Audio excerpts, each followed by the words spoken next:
Hey folks, Luke here. Let's talk about infrared and radiant energy.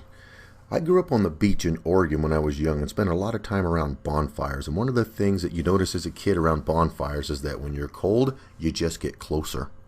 And if you're too hot, you get farther away. That's the only way to adjust how warm you are. You can't change your angle toward the fire, say 23 degrees, or maybe what's twice that, 46 degrees. Leaning forward, leaning back, it doesn't matter. If you're around a big hot fire, you need to get away from it or get closer to it to adjust your comfort zone, because radiant energy is very powerful and you can feel it. One of the interesting things about it is it's part of the electromagnetic spectrum, and it's a wavelength, and it is virtually not absorbed by air at all. If you have a clear day, it travels at the speed of light, and when it hits an object, liquid or solid, that's when it is converted into thermal energy. You've seen this technology employed at every buffet you've ever been to when they have the infrared heaters above the food. So it's something that has nothing to do with the temperature of the air around you, even though meteorology would explain air masses and cold fronts and warm fronts and this sort of thing. But if you've ever been in a tanning bed, you know that the heat from the lamps is instantaneous on the surface of your skin. The sun is the exact same way. Now, I've lived in California valleys and in southern Oregon, and I spent a good deal of time in the desert. And I can tell you, when you're out in the desert, it doesn't matter. It can be 36 degrees in the morning. As soon as that sun pops up, all the warm clothes come off. Spare the long sleeves so you don't get sunburned, because it will mercilessly bake you all day long. If you've ever lived any place hot, you know that you roll up the tinted window when the sun is scorching you. It's not even comfortable. It's 93 million miles away, winter or summer. This is the puzzle. No matter, it can be 90 degrees outside, but if the sun at the height of summer is beaming on you, it's roasting you and you can feel it. And the only relief you can get in that situation is to wear a big hat and keep the sun off of your back, or maybe, you're lucky enough to find a tree and get out of the sun for a minute and realize how pleasant the day actually is. Radiant heat is awesome. It's powerful.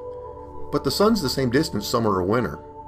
You realize in the winter time, now I was also in the military in Germany, and I got my share of cold weather too.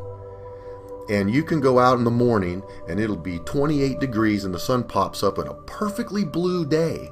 It can be up all day. It never warms up. Now, cold air masses, we're talking meteorology, right? That's a slightly different thing. However, when it's a perfectly blue sky, clear day in the winter, you still can't feel the heat from the sun. It's the same distance as in the summer.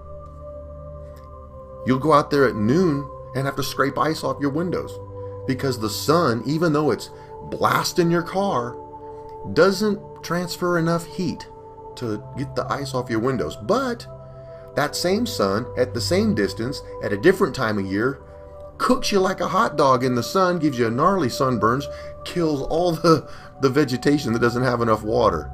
So what explains this? Simple. Look at this picture. Is that sun 93 million miles away?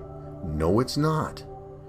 The reason the sun feels hot in the summer and it doesn't feel hot in the winter is just like the case of the bonfire.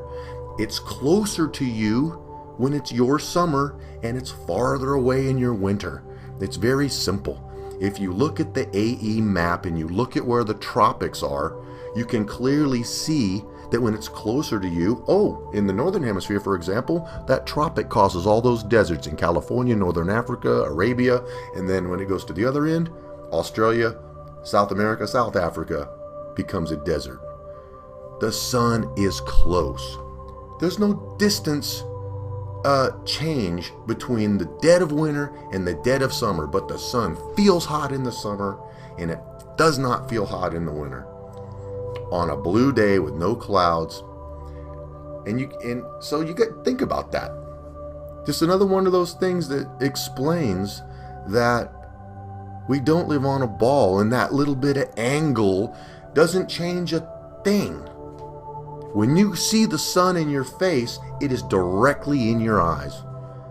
And that is what you should feel consistently, because you're still 93 million miles away, supposedly. So chew on that and ask yourself, how come my front porch is freezing in the afternoon in the winter? Even though it's a blue sky and the sun is in my face, I can't feel the sun. But in the summer, it's pleasant, maybe to miserable, but it's warm. You can feel the radiant heat. And you can't feel that in the winter.